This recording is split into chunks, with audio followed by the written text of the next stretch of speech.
जुनैद, क्या ये मेरे नबी की तस्वीर नहीं है? आंखें देखना हो तो पढ़ो मा ज़ागल बसर हुआ मा तगा, चेहरा देखना हो तो पढ़ो वद्दुहा वल्लैलि इज़ा सजा, हाथ देखना हो तो पढ़ो वमा रमैत इज़ रमैत वलाकिन्नल्लाह रमा, अगर कदम देखना हो तो पढ़ो ला उक़सिमु बिहादल बलद व अंत हिल्लुम बिहादल बलद, अगर सीना देखना हो तो पढ़ो अलम नशरह लका सदरक व वदअना अन्का विज़रक, अगर इस नबी की गुफ्तार देखना हो पढ़ो वमा यंतिकु अनिल हवा इन हुवा इल्ला वहयु यूहा, इस महबूब की अताएं देखना हो तो पढ़ो इन्ना आतैना कल कौसर। नारे तकबीर।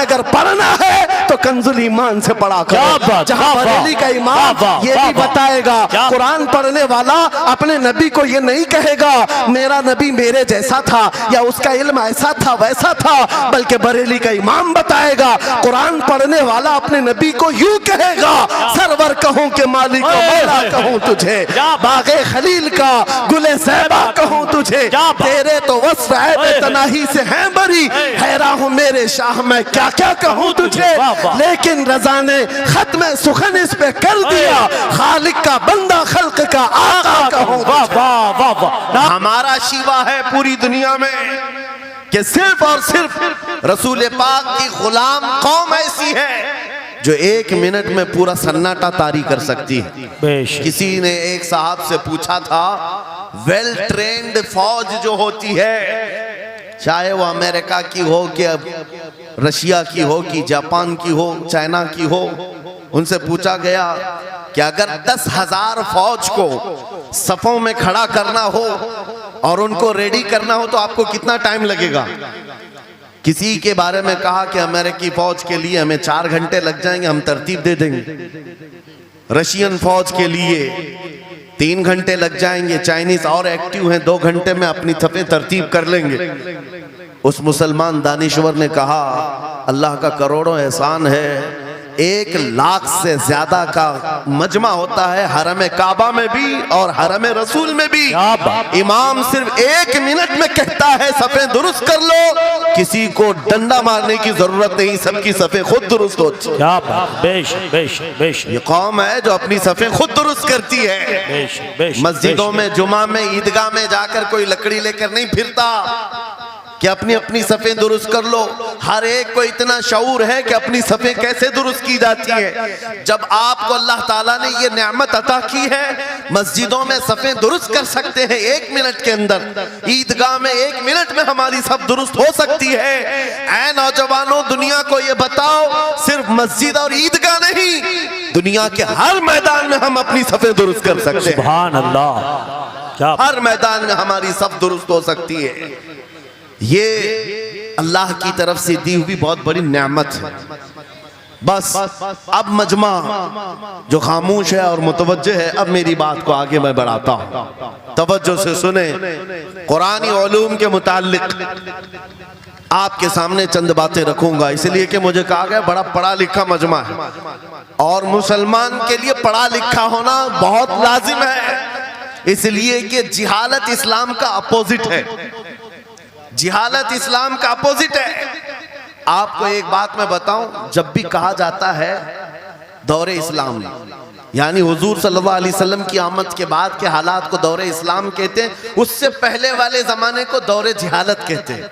जबकि इस्लाम का अपोजिट तो कुफ्र होना चाहिए, कुफ्र होना चाहिए। ये दौरे इस्लाम है और इससे पहले दौरे कुफ्र था। नहीं, दौरे इस्लाम से पहले वाले दौर को दौरे जिहालत कहते हैं, इसलिए कि बताना है इस्लाम और जिहालत दो अपोजिट चीजें हैं, दो अपोजिट चीजें हैं। जाहिल हो और मुसलमान हो उसे ज़ेब नहीं देता। जिस कौम पर आने वाली किताब हिदायत का पहला लफ्ज इक़रा से शुरू होता है, इक़रा बिस्मि रब्बिकल्लज़ी खलक़, कुरान का पहला लफ्ज जो आया है वो किस नाम से आया? पढ़ो अपने रब के नाम से, पढ़ो अपने रब के नाम से। और इल्म नहीं है तो कुछ नहीं है तुम्हारे पास। इमाम गजाली तो फरमाते अन्नासु कुल्लुहुम मौता इल्लल उलमा, ये सारे इंसान मुर्दा हैं, जिंदा अगर कोई है तो इल्म वाला है, इल्म वाला जिंदा है। और जिहालत की तारीकियों में भटकने वाले की मिसाल ऐसी ही है जैसे अंधेरी कोठरी में बैठा हुआ है, कहीं रोशनी का आने का इंतजाम नहीं, उसके सामने हलवा रखो कि गोबर रखो, दोनों बराबर है। जाहिल आदमी के लिए ऐसा ही है, कभी उसका हाथ इसमें पड़ेगा, कभी उसका हाथ इसमें पड़ेगा। जब नजर नहीं आ रहा है तो हलवा को गोबर समझकर खा लेगा, और कभी गोबर को हलवा समझ के खा लेगा, गलाजत उसके लिए बराबर हो जाएगी। लेकिन इल्म को कहा गया अल इल्मु नूरुन, इल्म रोशनी है। जिसके पास इल्म आता है वो तमीज सीख जाता है, उसके पास अखलाक आ जाते हैं, वो हलाल और हराम के फर्क को समझने लगता है, बुरे और अच्छे के दरमियान फर्क मालूम होने लगता है। इसीलिए मेरे अजीजों, मुझे बड़ा गर्व है और फख्र है, हमारी खानकाह से ये आवाज आती है, आधी रोटी खाएंगे और बच्चों को पढ़ाएंगे। बेशक, क्यों? बेशक। उस अजीम खानकाह से ये आवाज दी गई, क्यों? सिर्फ इसलिए नहीं कि तुम बड़े होकर के डॉक्टर बनोगे, इंजीनियर बनोगे। लोगों की नजर में अब बात यही रह गई है, पढ़ा इसलिए जाता है कि डॉक्टर बनना है, इंजीनियर बनना है और कमाना है, बहुत कमाना है। इल्म जो है आज कमर्शियल बना लिया गया। इल्म इसलिए नहीं, इल्म इसलिए हासिल किया जाता है कि बंदा खुदा को पहचाने, बंदा अपनी हकीकत को पहचाने, जिंदगी गुजारने के उस्लूब उसे मालूम हो जाए। इल्म इसलिए सिखाया जाता है। बहुत सारे लोग सिर्फ नौकरी के लिए समझते हैं कि इल्म हासिल करना चाहिए, नौकरी के लिए नहीं, अपने अखलाक को बुलंद करने के लिए इल्म आना बहुत जरूरी है। मेरे अजीजों, कुरान अज़ीम वो हिदायत की किताब तुम्हारे पास आई, इस कौम के लिए अलमिया नहीं है तो और क्या है, जो किताब उलूम का जखीरा है। आज दुनिया उस किताब पर रिसर्च कर करके नए इल्म और फनून हासिल कर रही है। उस किताब को तो हम मुर्दों पर पढ़ने के लिए रखे हैं। वो कुरान अज़ीम जो हिदायत की किताब और सारे उलूम का सर चश्मा है, उस किताब को कहाँ पढ़ते हैं? मैयतों पर। किसी का इंतकाल हो गया तो तीजे में पढ़ेंगे, चहलुम में पढ़ेंगे, नवे में, 20वें में पढ़ेंगे। वो ईसाले सवाब के लिए सिर्फ रखा गया। और उससे थोड़ा आगे बढ़ गए तो कसम खाने के लिए कुरान। आओ चलो हम कसम खाते कुरान पे हाथ रख करके, कुरान पे हाथ रख के। मियाँ क्या कुरान कसम खाने की किताब है?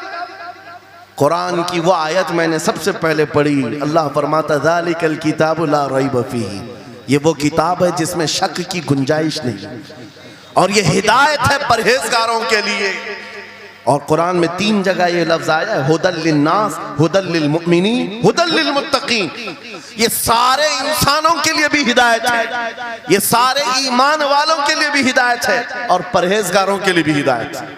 सब हिदायत अलग अलग अंदाज से हासिल करते हैं।